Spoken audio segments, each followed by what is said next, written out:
Student, तो कैसे हैं आप सब? चलिए, उम्मीद करता हूँ कि आप लोग अच्छे होंगे। और कैसे चल रही है परीक्षा की तैयारी? चलिए, आज हम लोग लेके आए हैं मजेदार तरीका से आपको बाबू प्रतिबिंब की स्थिति के बारे में। आज मजेदार तरीका से लेके आए हैं कि क्योंकि आपको ये हर हाल में पूछता है, हर बार पूछा है, इस बार भी पूछेगा। आपको ये जरूरी चीजें है जो पूछेगा आपसे बाबू कि ऑब्जेक्टिव के रूप में पूछ सकता है, इसको सब्जेक्टिव के रूप में भी पूछ सकता है। आपको एक क्लियर करने वाले हैं आज बस इसी वीडियो में। आप लोग इस वीडियो को अंत तक बस सिर्फ देख लीजिए। चलिए हम लोग चालू करते हैं वीडियो को। कहा जा रहा है बाबू कि भौतिकी में पढ़ रहे हैं हम लोग। कौन सा कह रहा है कि अवतल दर्पण में प्रतिबिंब की स्थिति को दर्शावे। आपको एक चीज बात याद रखना चाहिए कि अवतल दर्पण में प्रतिबिंब की स्थिति मुख्यतः कितने होते हैं? तो 6 होते हैं, याद रखिएगा। अवतल दर्पण में प्रतिबिंब की स्थिति मुख्यतः 6 होते हैं। चलिए हम लोग अब चालू करते हैं कि वो 6 होते हैं तो कैसे होते हैं। सुनिए, सबसे पहले कह रहा है कि बाबू की अवतल दर्पण में अगर प्रतिबिंब बाबू कहाँ रखा जाए, वस्तु को अनंत पर रखा जाए। प्रतिबिंब बनाना हमको है। कह रहा है कि अगर अवतल दर्पण में, कह रहा है कि अवतल दर्पण में किसी वस्तु को हम अनंत पर रखते हैं तो उस वस्तु का प्रतिबिंब कहाँ बनेगा या तो कहाँ प्राप्त होगा, ऐसे पूछ सकते हैं आपसे। फिर देखिएगा, तो बोल रहे हैं कि जब कोई वस्तु, आपको बोलना है कि जब कोई वस्तु अगर अवतल दर्पण में कहाँ पे रहे बाबू, अनंत पर रहे।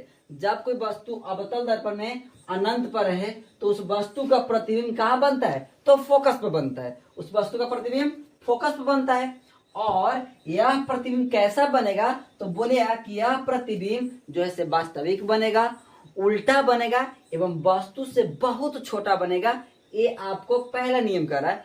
पहला जो इसमें पहला स्थिति रखा गया वो बता रहा है। चलिए हम लोग आगे देखते हैं यहाँ पे फिगर के बारे में। इसका फिगर यही है, पहला का फिगर यही है। पहला का फिगर यही है। देखिए कैसे कर रहा है। कह रहा है कि जब कोई दर्पण कौन सा है? तो अवतल दर्पण। अवतल दर्पण है बाबू, सुनिएगा, अवतल दर्पण है। कहा है कौन सा दर्पण है? ये अवतल दर्पण है क्योंकि इसका कलाई कहां से किया गया है? बाहर से किया गया है। इस चलते क्या होगा वो अवतल दर्पण होगा। कह रहा है कि देखो अवतल दर्पण है। अब बताइए वस्तु कहां से आ रही है? तो वस्तु आ रही है अनंत से। कोई भी चीज, जो भी किरणें चाहे, जो भी वस्तु अनंत से आने वाली किरणें कहां से गुजरती होगा बाबू? तो फोकस होकर गुजरती है। तो फोकस से गुजर रहे हैं। अनंत से आने वाली वस्तु कहां से गुजर रहा है? फोकस से गुजरा, फिर गया, फिर फोकस है। जहां पे कटान हुआ, जहां पे कटान हुआ, जहां पे कोई वस्तु काटती है, जहां चिन्ह जो काटती है, डॉट से काटे या लकीर लाइनिंग से काटे, दोनों जहां पे कटता है उसी को हम लोग क्या बोलते हैं? प्रतिबिंब बोलते हैं। ये डॉट से काटेगा तो काल्पनिक प्रतिबिंब होगा। अगर डायरेक्ट काट रहा है तो वास्तविक प्रतिबिंब होगा। तो देखिए, काट रहा है डायरेक्ट या काल्पनिक काट रहा है? तो देख रहे हैं डायरेक्ट काट रहा है। इसे तो बोलेंगे अच्छा ये जो है अनंत से आ रहा है, यानी बहुत दूर से आ सकता है। बहुत दूर से आ रहा है, कोई पता नहीं चल रहा कितना दूर से आएगा ये।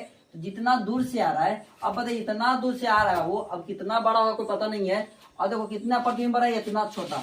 और बताओ वस्तु कितना बड़ा है हमको पता नहीं है, और प्रतिबिंब बस इतना छोटा है। तो बताओ कि आप छोटा इसको बोल सकते हैं या बहुत छोटा बोल सकते हैं? क्योंकि इसके तुलना में बहुत छोटा, इसकी वजह से हम क्या बोलेंगे? बहुत छोटा बोलेंगे। अगर वाइड ये होता 10 फीट का होता, 8 फीट का बोलते छोटा था। ये 10 फीट होता है, ये बोलते 2 फीट का बोलते छोटा था। लेकिन ये बहुत छोटा होगा क्योंकि ना जाने कितना बड़ा होगा, इतना छोटा प्रतिबिंब बना है, यानी क्या बोलेंगे? बहुत छोटा होगा। यानी ये फिगर आपको पढ़ लीजिएगा, क्लियर हो जाएगा। चलिए, ये पहला पॉइंट थी। दूसरा पॉइंट कह रहा है कि जब कोई वस्तु, दूसरा बोलेगा जैसे जैसे बाबू देखिएगा, जैसे जैसे वस्तु सटेगा प्रतिबिंब वैसे से क्या होगा? दूर भागेगा, यानी हटते जाएगा। प्रतिबिंब दूर भागेगा, जब वस्तु क्या होगा? सटेगा, तो प्रतिबिंब क्या होगा? वो हटेगा, दूर भागेगा। कह रहा है, सुनिएगा, कह रहा है कि जब कोई वस्तु अवतल दर्पण में, जब कोई वस्तु अवतल दर्पण में कहाँ स्थित होगा बाबू? तो कह रहा है कि जब कोई वस्तु अवतल दर्पण में अनंत और वक्रता केंद्र के बीच हो। कह रहा है कि इधर था अनंत, इधर क्या था? अनंत था, और वक्रता केंद्र इसके बीच में हम स्थित कर दिए। अनंत और वक्रता केंद्र के बीच में स्थित, यानी कहने का मतलब सी है, सी के बीच में स्थित हो तो उस वस्तु का प्रतिबिंब कहाँ प्राप्त होगा? आपसे ये दूसरा पूछेगा। दूसरा इसका स्थिति है कि जब कोई वस्तु अवतल दर्पण में अनंत पर और वक्रता केंद्र के बीच के स्थित हो तो बताओ कि उस वस्तु का प्रतिबिंब कहाँ प्राप्त होगा? तो आपको बोलना है कि जब कोई वस्तु अवतल दर्पण में, जब कोई वस्तु अवतल दर्पण में कहा हो? अनंत और वक्रता केंद्र के बीच स्थित हो तो उस वस्तु का प्रतिबिंब कहाँ बनेगा? वो ये देखिए, पहले बना था यहाँ पे अनंत पर, फोकस पर, तो फोकस से थोड़ा सा बढ़ जाएगा, यानी कि फोकस और वक्रता केंद्र के बीच प्राप्त होता है। यहाँ देख लीजिएगा कि जब कोई वस्तु कहाँ हो, अनंत और वक्रता केंद्र के बीच स्थित हो, तो उस वस्तु का प्रतिबिंब कहाँ बन रहा है, फोकस और वक्रता केंद्र के बीचों बीच बढ़ रहा है। उस वस्तु का प्रतिबिंब कहाँ बनेगा, वक्रता केंद्र और फोकस के बीच प्राप्त होता है। यह प्रतिबिंब कैसा बनेगा बोलेगा, तथा यह प्रतिबिंब क्या होगा, वास्तविक होगा, क्योंकि देखिए डॉट से नहीं काटा है, डायरेक्टली काटा हुआ है, यानी वास्तविक होगा, कॉमा उल्टा होगा, क्योंकि वस्तु जा रही है ऊपर की ओर और प्रतिबिंब बन रहा है नीचे की ओर, इस चलते क्या होगा, उल्टा होगा। बोले कि वास्तविक होगा, कॉमा उल्टा होगा, एवं वस्तु से ये छोटा होगा। क्यों होगा, क्योंकि इतना बड़ा वस्तु है, इतना छोटा बड़ा, चलो लगभग लगभग छोटा बड़ा है, ज्यादा बड़ा छोटा बड़ा नहीं है, इस चलते बहुत छोटा नहीं बोल सकते, सिर्फ और सिर्फ क्या बोल सकते, इसको छोटा बोल सकते। यहाँ प्रतिबिंब क्या बनेगा, छोटा बनेगा। आओ बोलेंगे यह प्रतिबिंब छोटा बनेगा, कौन बनेगा, वास्तविक कॉमा उल्टा एवं वस्तु से क्या बनेगा, छोटा बनेगा। ये दूसरा आपका नियम क्या हो गया, क्लियर हो गया, दूसरा नियम क्लियर हो गया। चलिए तीसरा इसके बारे में बता रहे हैं। दूसरा का फिगर यही देखिएगा, दूसरा का फिगर यही है, दूसरा का फिगर यही कह रहा है कि देखो जब कोई वस्तु कहां से आ रहा है, अनंत से, अनंत और वक्रता केंद्र के कहां रखे, बीच पे रखे, तो ये बीच में रखे तो गया फोकस गुजरा, इसको जाएगा यहाँ पे, जहां पे काटा ये कटान बिंदु को हम क्या बोलते हैं, प्रतिबिंब बोलते हैं। प्रतिबिंब को इसको बोलते हैं, सूचित करते हैं बाबू। चलो प्रतिबिंब हम लोग क्लियर कर लिए दो को, और तीसरा क्लियर करने वाले हैं हम लोग। तीसरा कह रहा है कि जब कोई वस्तु अवतल दर्पण में वक्रता केंद्र पर स्थित हो, जब कोई वस्तु, अब धीरे धीरे देखिए सट रहा है, पहले अनंत पर था, फिर आया अनंत और वक्रता केंद्र के बीच आया, अब ये कहाँ रखा जाएगा, तो वक्रता केंद्र पर ही रखा जाएगा। यानी बोलेगा कि जब कोई वस्तु वक्रता केंद्र पर स्थित हो, तो उस वस्तु का प्रतिबिंब कहाँ प्राप्त होता है, ये पूछेगा आप सब।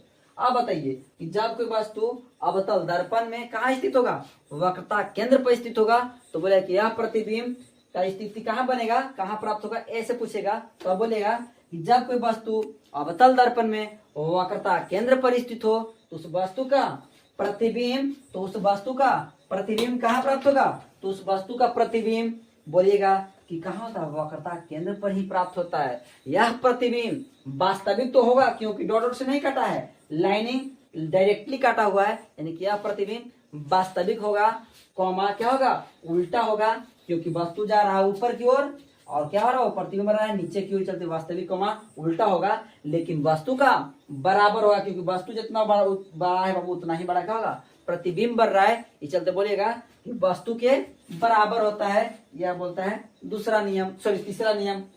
आपको कहता बाबू, क्या कहता है तीसरा नियम, कह रहा है कि जब कोई वस्तु कहाँ हो, अवतल दर्पण में वक्रता केंद्र पर स्थित हो, तो उस वस्तु के प्रतिबिंब कहाँ प्राप्त होगा, ये आपसे पूछेगा। तीसरा क्वेश्चन, तीसरा नंबर दे रहा हूँ। तो बोले कि जब कोई वस्तु अवतल दर्पण में कहाँ स्थित होगा, अब वक्रता केंद्र पर स्थित हो, तो उस वस्तु का प्रतिबिंब वक्रता केंद्र पर ही प्राप्त होता है। यह प्रतिबिंब कैसा बनेगा, वास्तविक, और कॉमा क्या बनेगा, उल्टा, वास्तविक कॉमा उल्टा बनता है। ये कहता है बाबू कौन, तीसरा नियम कहता है। अब इसके बाद जो हमें तीसरा देखिएगा, अगला जो बोला चौथा कह रहा है, वो सुनिएगा, चौथा कह रहा है कि जब कोई वस्तु अवतल दर्पण में, जब कोई वस्तु अवतल दर्पण में कहाँ हो, तो फोकस पर स्थित हो। जब कोई वस्तु अवतल दर्पण में वक्रता केंद्र तथा फोकस पर स्थित हो, जब कोई वस्तु अवतल दर्पण में कहाँ हो, वक्रता केंद्र तथा फोकस के बीच स्थित हो, तो उस वस्तु का प्रतिबिंब कहाँ प्राप्त होगा, कहाँ बनेगा, ऐसे पूछेगा।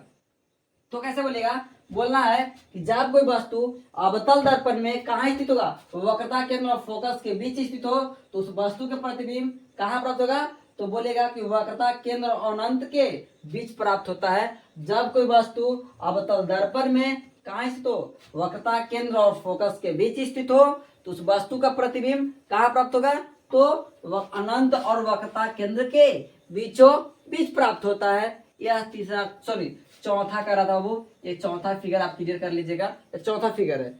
चलिएगा, ये चौथा कर रहा था, हम उम्मीद करते हैं आप लोग समझ में अच्छा से आ रहा होगा। अगर अच्छा से आ रहा है तो एक बार आप लोग एकदम जबरदस्त तरीका से इसको शेयर कर दीजिए और लाइक कमेंट भी कर दीजिएगा। चलिए आगे देखिएगा, पांचवा कह रहा है, जब कोई वस्तु फिगर देखिएगा, कह रहा है कि जब कोई वस्तु कौन सा दर्पण है, तो अवतल दर्पण में जब कोई वस्तु अवतल दर्पण में कहाँ स्थित हो, तो फोकस पर स्थित हो, तो उस वस्तु के प्रतिबिंब कहाँ प्राप्त होगा। इस तरह से पूछेगा कि जब कोई वस्तु अवतल दर्पण में फोकस पर स्थित हो तो उस वस्तु का प्रतिबिंब कहाँ प्राप्त होगा, ऐसे आपसे पूछेगा। तो बोले कि जब कोई वस्तु अवतल दर्पण में फोकस पर स्थित हो तो उस वस्तु का प्रतिबिंब अनंत पर प्राप्त होता है, तथा यह प्रतिबिंब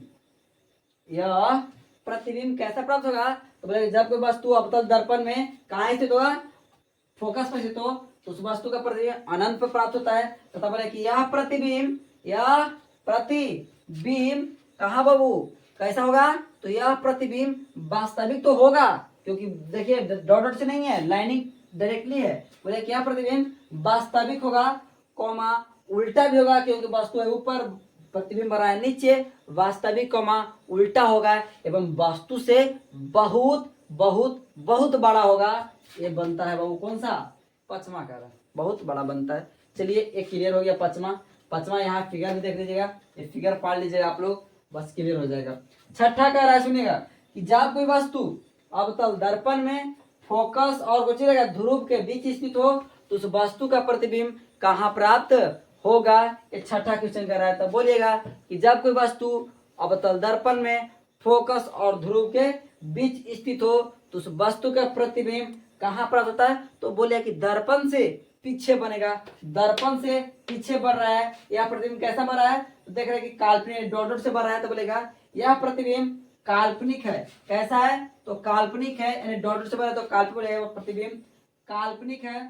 और क्या है, वस्तु से कुछ है बड़ा है, और काल्पनिक बोले जाते हैं प्रतिबिंब, वास्तविक नहीं बोलेगा, काल्पनिक बोलेगा, क्योंकि दर्पण से क्या बढ़ रहा है, पीछे बढ़ रहा है, तो बोलेगा यह प्रतिबिंब काल्पनिक कॉमा सीधा बन रहा है, क्योंकि जिस तरह से वस्तु जा रहा है उसी तरफ से क्या बन रहा है, प्रतिबिंब बन रहा है। जिस तरह से वस्तु जा रहा है उस तरह से प्रतिबिंब बन रहा है। बोले कि यह प्रतिबिंब वास्तविक नहीं, सॉरी काल्पनिक होगा, यह प्रतिबिंब काल्पनिक कॉमा सीधा एवं वस्तु से क्या होता है, बड़ा बनता है। यही था बाबू हमारा जो अवतल दर्पण में प्रतिबिंब की स्थितियां थी, यही 6 स्थितियां हैं, आप लोगों का क्लियर कर दी यही वीडियो में। अगर वीडियो अच्छा लगा हो तो लाइक और कमेंट और शेयर जरूर करें। धन्यवाद, फिर मिलते हैं अगले वीडियो में।